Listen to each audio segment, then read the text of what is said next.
Welcome to my another blog. আজকের ব্লগটি হচ্ছে আমার বাংলাদেশ লোক ও কারুশিল্প ফাউন্ডেশনে। তো প্রথমেই চলে যাব টিকিট কাউন্টারে। আপনাদের জেনে রাখা দরকার যে টিকিট কাউন্টারে দুটি টিকিট কিনতে হয়। একটি হচ্ছে লোক ও কারুশিল্প ফাউন্ডেশনের, যেটা জাদুঘর নামে পরিচিত, আরেকটি হচ্ছে বড় সর্দার বাড়ি। তো আমি একটি টিকিট কিনেছি যার মূল্য হচ্ছে 50 টাকা। আর কেউ যদি বাহির থেকে আসে, এই 50 টাকার টিকিটই তাকে 100 টাকা দিয়ে কিনতে হবে, কারণ সে বাহিরের লোক। তো টিকিটটা আমি এখানে পাঞ্চ করলাম। ওকে, ডান। আমি চলে আসলাম লোক ও কারুশিল্প ফাউন্ডেশনে। It is a beautiful release. এটি একটি সুন্দর মুক্তি। Wow, this is the big Sardar house. এটি হচ্ছে বড় জমিদার বাড়ি।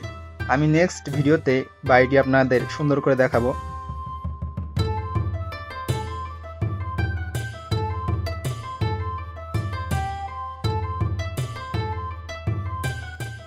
The flags on board side beautiful the road. সত্যি দুপাশের পতাকাগুলো রাস্তাটিকে আরো সুন্দর করে তুলেছে, যা দেখার মতো।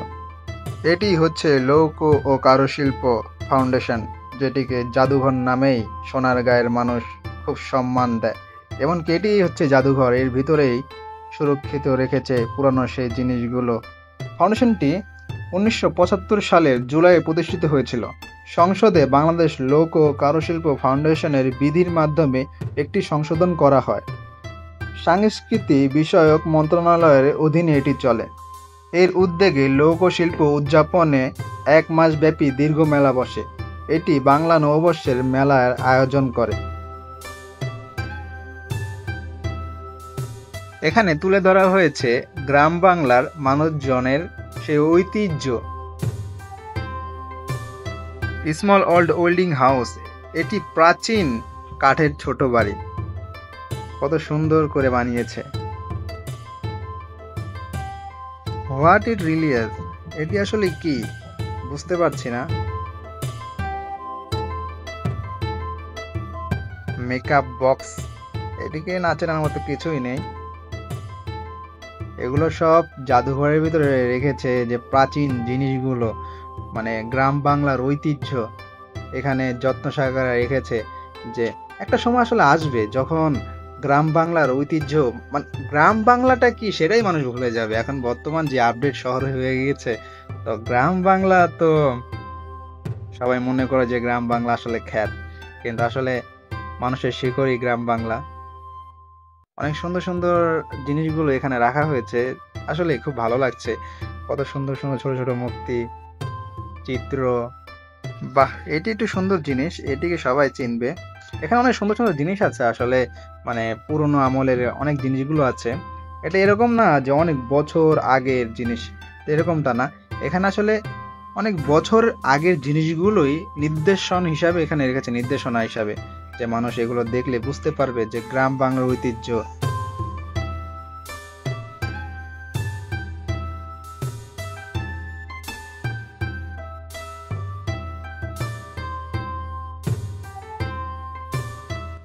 আমি এখন উপরতলার দিকে যাচ্ছি। তো উপরে মানে এটার প্রতি তালাতে কিছু না কিছু রাখা আছে। তো আমি এখন উপরতলায় যাচ্ছি।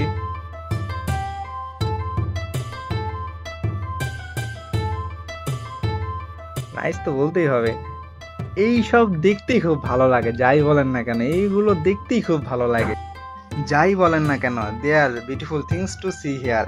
এখানে দেখার মতো অনেক সুন্দর সুন্দর জিনিস আছে, যা মনকে মুগ্ধ করে দিবে।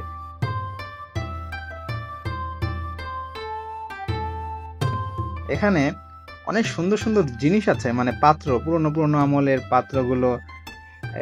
এগুলো হচ্ছে নৌকা, মানে বিভিন্ন ডিজাইনের নৌকা যেগুলো প্রাচীন যুগে হারিয়ে গেছে। এখনকার বর্তমানে এরকম সুন্দর নৌকা পাওয়া যায় না খোঁজে।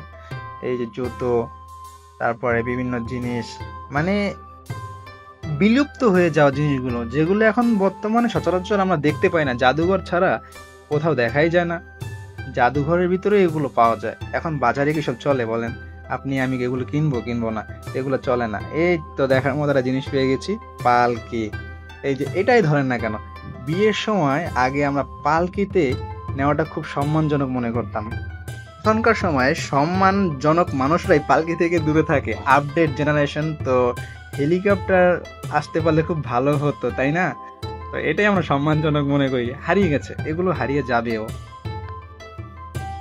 ভারী ভারী মোটা মোটা চেন, হাতের যেই, এগুলো আমরা হাতের ব্রেসলেট তো এখন বলবো না, এগুলো বলবো কি আমরা এখন শিকল। তো আমাদের জেনারেশনটা এখন বর্তমানে অনেক খারাপ হয়ে গেছে, তো এগুলোর সম্মান আমরা আসলে দিতে পারবো না। এগুলো অনেক সুন্দর জিনিস ছিল আগে, এতটা স্টাইলিং মডেলিং ছিল না, কিন্তু ভালো ছিল, সুন্দর ছিল। আর এখন অনেক স্টাইল মডেল হয়েছে, কিন্তু কোনো জিনিস ভালো না। দেখেন এইসব জিনিসগুলো কত পুরনো হয়ে গিয়েছে, কিন্তু এখনো সেই রং, সেই শক্তপোক্ত এখনো রয়ে গেছে।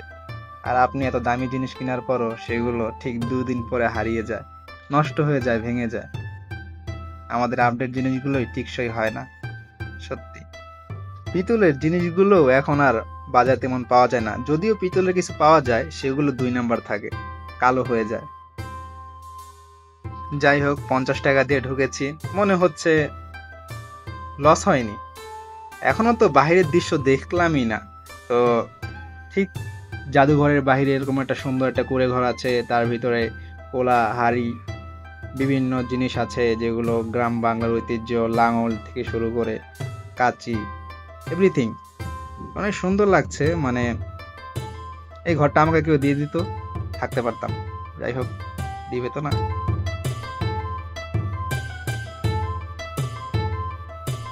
এই জাদুঘরের ভিতরে অনেক বছর পুরনো একটা নৌকা আছে, কত সুন্দর নৌকাটা। সত্যি ভিতরে মনোরঞ্জনের ভিউ পাওয়া যায়, মানে এত সুন্দর ভিউ। বাহিরে থেকে আমি বুঝতে পারি না যে ভিতরে এত সুন্দর হবে। অনেক সুন্দর ভিউ আছে ভিতরে, শুধু এখানে না, আমি আরো সুন্দর করে দেখাই। আই অ্যাম ফিলিং ইট। চারিদিকে গাছপালা, মাঝখান দিয়ে বয়ে গেছে রাস্তা, শান্ত এরিয়া, পাখির কিচিরমিচির, শীতল এক বাতাস।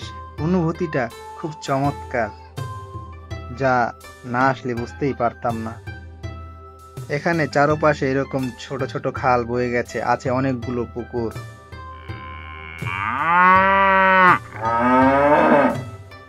মনটাকে ভালো করার মতোই এখানে এরকম মুক্তি জায়গায় জায়গায় আছে। এই যে দূরে দেখেন, মানে একদম চারদিকে পুকুর, তার মাঝখানে রেখেছে। আর সবচেয়ে মজার বিষয় হচ্ছে এটা, এখানে চারপাশে পুকুর আর ছোট ছোট খাল আছে, যার ভিতরে ফুল ফুটে আছে। আমি এমন সময় এসেছি, মানে প্রাকৃতিক মনে হয় আমাকে জড়িয়ে নিয়েছে। বিশ্বাস করবেন কিনা জানি না, আমি এমন একটা মুহূর্তে এসেছি। এরকম মুহূর্তেই এইসব জায়গা ঘুরতে খুব ভালো লাগে। হালকা হালকা কুয়াশায় ঘেরা, তার ভিতরে ঠান্ডা এরিয়া, কোনো হইচই নেই, নীরব। এত সুন্দর পরিবেশ, সত্যি মনটা খুব ভালো হয়ে গেল। মানে প্রাকৃতিক সৌন্দর্য যদি দেখতে চান তাহলে অবশ্যই জাদুঘরে আসবেন। আপনারা যারা এখানে আসতে চান, আমি আমার ডিসক্রিপশনে লিখে রাখবো কিভাবে আপনারা এখানে আসবেন। এখানে প্রবেশ মূল্য 50 টাকা, আর বড় বাড়ি মানে বড় সর্দার বাড়ির প্রবেশ মূল্য 100 টাকা। তো দুইটাই এইটার ভিতরেই পাবেন। এমনকি তার পাশেই আছে পানামনগর। আমি আমার ডিসক্রিপশনে এটারও লিঙ্ক দিয়ে রাখবো। আমি পানামনগর থেকে এখানে এসেছি, পানামনগরের ভিডিওটা আপনারা দেখে আসতে পারেন, সেখানে আমি উল্লেখ করেছি কীভাবে আমি এখানে এসেছি। আর অবশ্যই বৃহস্পতিবার দিন কেউ আসবেন না, সেই দিনটি বন্ধ থাকে।